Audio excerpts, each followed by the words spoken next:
Naku, mga kabibig, kabahan na talaga yung mga grabe na tawag dito, pagyurak ng katotohanan sa mga Duterte. Dito mga kabibig sa videong ito, mapapanood natin na kumpirmado tatakbong presidente si VP Inday sa 2028. Alam mo kung ano ang nag-push kay VP Inday para tatakbo sa 2028? Itong nangyari ngayon kay Pangulong Duterte. Ito yung nag-push niya ba? Dito yung nakikita kung sino yung mga traidor, yung mga taong tinulungan ni Pangulong Duterte noon, pero sila yung nag-traidor nila ngayon. Ako, sino-sino ba sila? I want to kapipi. Yun kasi nababasa ko sa mga komento ng mga netizen. Trinidor daw si Pipi Sara, trinidor daw ang mga Duterte, ginamit lang ang mga Duterte. Eto, interview kanina ni VP Sara sa ICC. Nakipag-usap siya sa mga netizen. At eto, tingnan natin mga kabibig In fairness si VP Sara, happy ha. Hindi yung dili day mo suporta mi day pero magangko jud mi dagan mo day. Gugod lang gud mi day magugod lang bahala. Vote niya po ni VP oy. The world is waiting for you. Dagan kag dili day mo suporta mi day pero magangko jud mi dagan mo day. Gugod lang gud mi day magugod lang bahala. Vote niya po ni VP oy. VP, other question po ulit tungkol naman sa mga people. Kasi di ba mga ilang araw niya na rin po nababanggit na kapag pumibisita po kayo dun sa loob, lagi pong sinasabi sa ni former president na pinauwi na po niya kayo.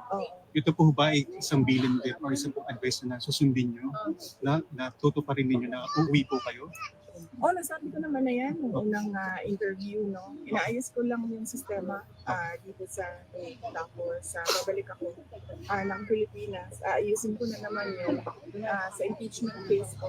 And then, balik ako sa office namin. And then, ayos ko pang effort sa opisina, sa impeachment. bawal kasi si VP Sara. Madaling bagay lang yan sa atin. VP, salamat talaga. Salamat. Pwede tayo umurong. Yes po, may problema. May problema, VP. Sandali, yung sanga, Wait, relax lang. matamaan si Relax, VP. guys. Yung kahoy, huwag yung maliit. Relax, guys. Relax. Wow. Uy, atas pagkamay kayo ng kahoy. Dito yung pasok ha, tapos dito yung labas. Mula sa una. Peso. Hindi, naka-video yan. Peter. Naka-video man ni ma'am. I-picture niya. Okay ni ma'am. Sus, VP. Magiging akong presidente, oh. Diba? Na. Sige. So, Sus, kagwapa, ginoo ko, Lord. Pasaylo ako, Lord. so hinay-hina. Ma'am, bisag nagkabulingon tayo imubuko ako lang hapon, ma'am. Basta taga Davao, gwapa. Diba? Ang saya ng mga tao. Ikaw po bang luod ayon ka? Mga kabibig, si VP Sara, feel ko talagang tatakbo itong presidente. Oo. Ito pa. Ito pa ang parte ng interview ni VP Sara. Tingnan natin lahat. Salamat pala sa ating mga OFW na parating nandyan at nagbigay sa Mas loob na rin po akong tanongin. Kasi nabanggit po ninyo na nagpapasalamat po kayo na sinunod po ninyo yung pagpilit po ng dating Pangulo sa na maging abogado. Magbabalik lang po ako dun sa 2022 election kasi nabalita naman po namin na ang inyong ama po ay ayaw po niya kayo patakboy na VP. Meron po, ngayon po na nangyari sa kanya po ito, na nandito na po siya sa ICC. Yun po ba ay, kumbaga parang yung desisyon niya o parang sinabi niya sa inyo na advice ay pinagsisihan po ba ninyo yung ma'am?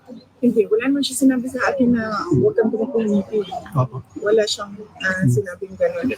At ang sinabi lang niya is huwag kang tumakbong president.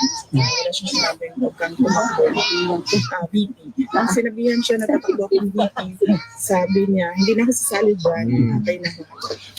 VP, do you have a message to all the Filipinos na sumusuporta sa iyo, sa former president?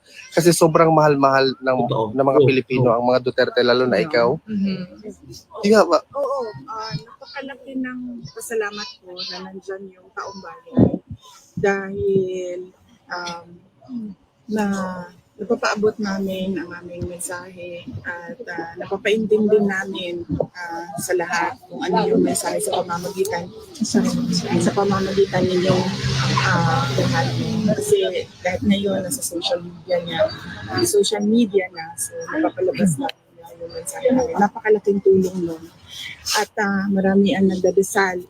Napakalaking tulong din ng dasal. The powers of prayers cannot be discounted, Correct. especially Correct, in VP. times of hardship. Correct. And then nagpapasalamat din ako dahil syempre alam niyo yung pinagdaanan nung paninira sa pangalan ko ha. Correct. Hindi yung sa Duterte but yung sa paninira nila sa pangalan ko sa Duterte. Pero nandiyan pa rin yung tiwala at kumpiyansa ng mga tao sa akin na naiintindihan nila na Narinig niyo yung bata, sumisigaw ng Duterte. Rinig niyo, no? Ang cute. hindi totoo yan at paninira lang yan and of course political lang. This is all about, as I said, the 2028 presidential. And we will be there to support you, VP. Should you decide to run for president? Yan yun talaga. Yan yun talaga. Daming tao na gusto magpangulo. Dami nila. Ikaw lang ang deserving, VP. The world Ikaw is talaga. waiting for you. Yes. Dagan kag dili day mo suporta mi day pero magampo jud mi nga dagan ko day. Magtugod lang gud mi day magtugod lang bahala Bobot dagan. Di ba naman, bibig? O, yun ha. Yun ang sabi ni VP Sara. Yun ang the best na maging solusyon mo, VP Sara, ngayon, mga kabibig. Ay, ito pa. Ang daming mga ni VP Sara ha. Kumusta na pala ang kalagayan ni Pangulong Duterte? Ito ang update ni VP Sara sa kalagayan ni Pangulong Duterte. Para let's chika-chika tayo. Ito na ha. Ayan.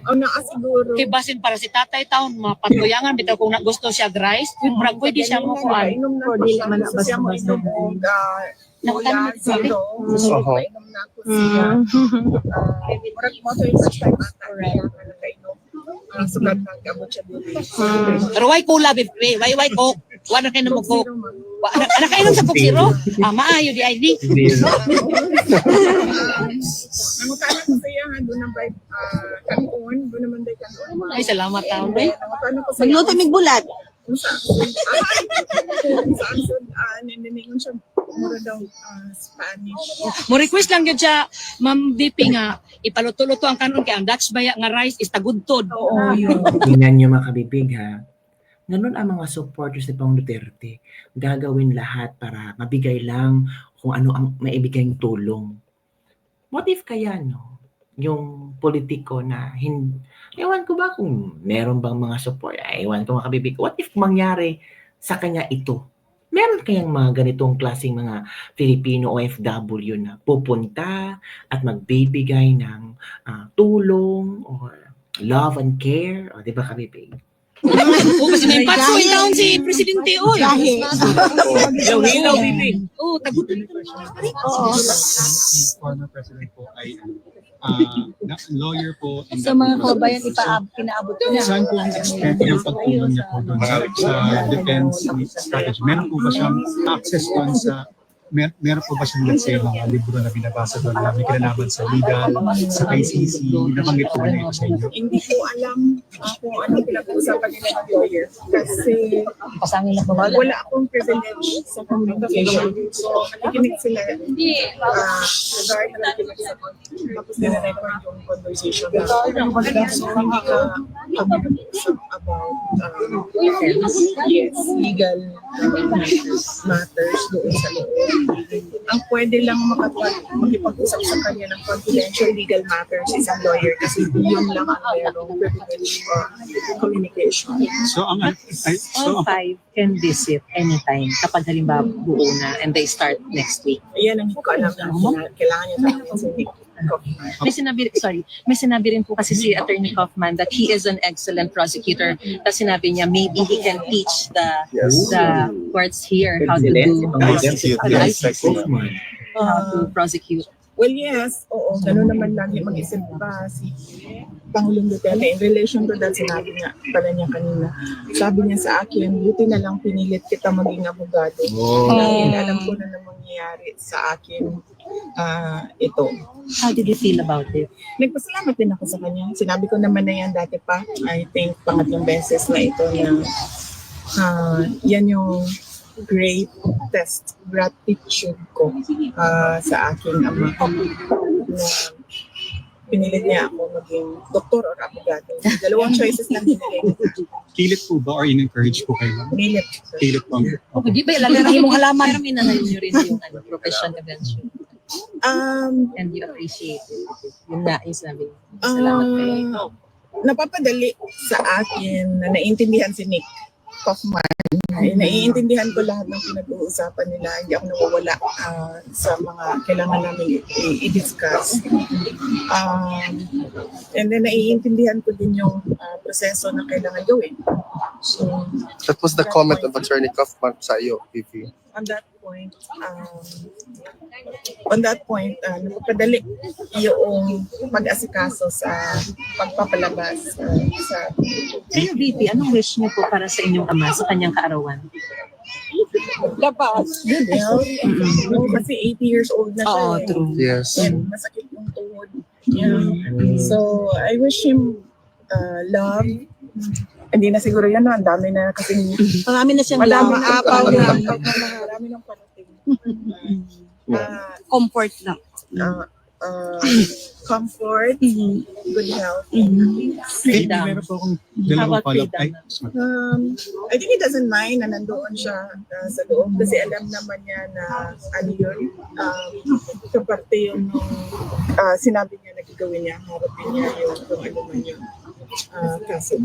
VP, meron po akong dalawang follow-up questions na sinabanggit po ninyo. So yung unang follow-up question po regarding sa communication. So sa inyo po, pagdating po sa communications ninyo, more on kinukamusta niyo po yung kalagayan ng dating Pangulo. And then kapag dating po kay Attorney Kaufman, legal strategies mo ang Oh, yes. So, gusto ko lang po ma-confirm yun. So sa inyo po, ang mga galing po ay mga updates sa kanya sa loob kung kamusta po siya, kamusta ang kalagayan niya. Tama po ba? Apo. Yes. Nakakapag-usap kami about legal strategy in codes.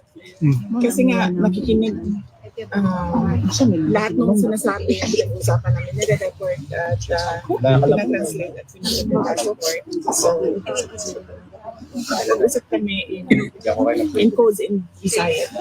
Tsaka, ma'am, maglalakas loob na rin po akong tanongin kasi nabanggit po ninyo na nagpapasalamat po kayo na sinunod po ninyo yung pagpilit po ng dating Pangulo sa inyo na maging abogado.